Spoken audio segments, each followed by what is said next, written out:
2 Kings 9. And Elisha the prophet called one of the children of the prophets, and said unto him, Gird up thy loins, and take this box of oil in thine hand, and go to Ramoth-Gilead.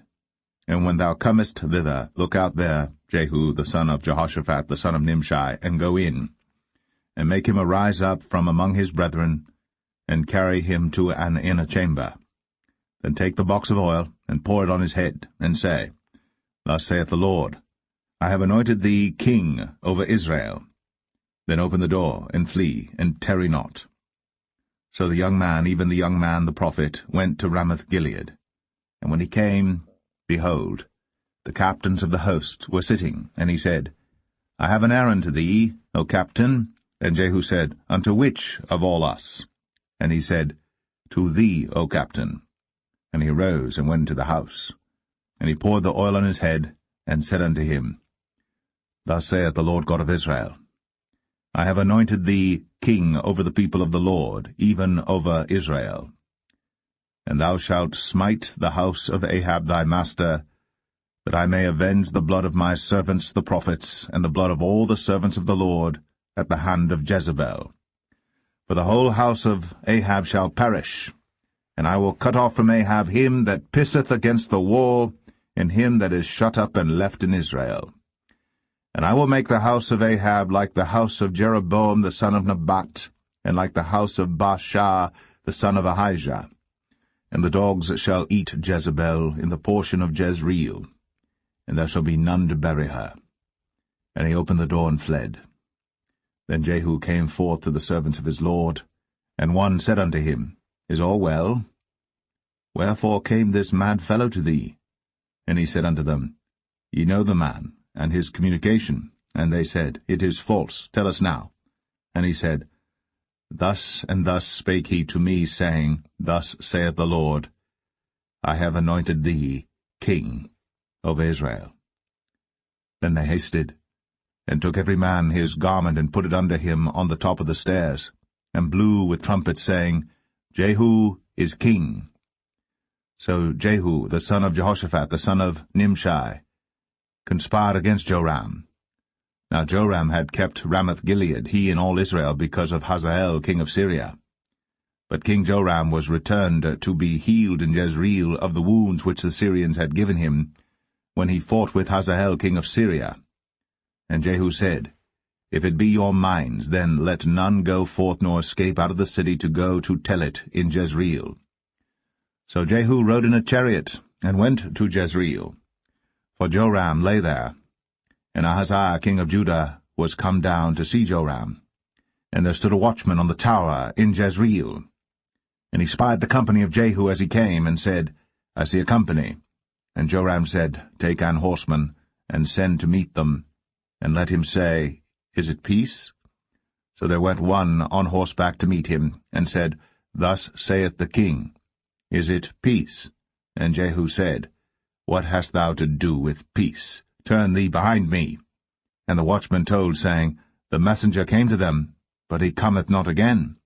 Then he sent out a second on horseback, which came to them, and said, Thus saith the king, Is it peace?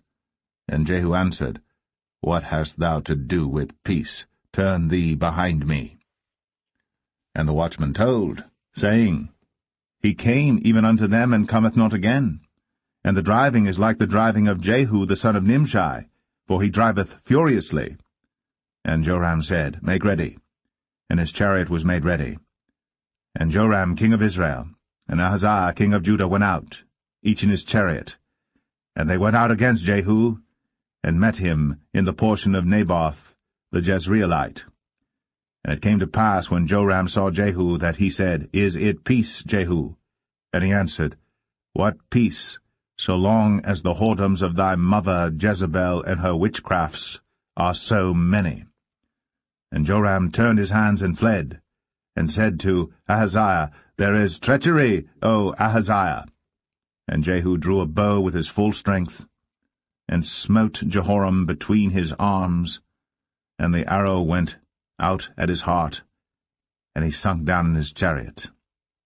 Then said Jehu to Bidkar his captain, Take up, and cast him in the portion of the field of Naboth the Jezreelite, Remember how that when I and thou rode together after Ahab his father, the Lord laid this burden upon him.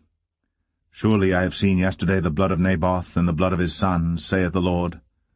And I will requite thee in this plat, saith the Lord. Now therefore take and cast him into the plat of ground, according to the word of the Lord. But when Ahaziah the king of Judah saw this, he fled by the way of the garden house. And Jehu followed after him, and said, Smite him also in the chariot. And they did so at the going up to Gur, which is by Ibleam. And he fled to Megiddo, and died there. And his servants carried him in a chariot to Jerusalem, and buried him in his sepulchre with his fathers in the city of David. And in the 11th year of Joram the son of Ahab began Ahaziah to reign over Judah. And when Jehu was come to Jezreel, Jezebel heard of it, and she painted her face, and tired her head, and looked out at a window. And as Jehu entered in at the gate, she said, Had Zimri peace, who slew his master? And he lifted up his face to the window, and said, Who is on my side? Who? And there looked out to him 2 or 3 eunuchs. And he said, Throw her down. So they threw her down, and some of her blood was sprinkled on the wall, and on the horses, and he trode her under foot. And when he was come in, he did eat and drink, and said, Go, see now this cursed woman, and bury her, for she is a king's daughter. And they went to bury her. But they found no more of her than the skull, and the feet, and the palms of her hands. Wherefore they came again and told him, and he said, This is the word of the Lord, which he spake by his servant Elijah the Tishbite, saying, In the portion of Jezreel shall dogs eat the flesh of Jezebel, and the carcass of Jezebel shall be as dung upon the face of the field in the portion of Jezreel, so that they shall not say, This is Jezebel.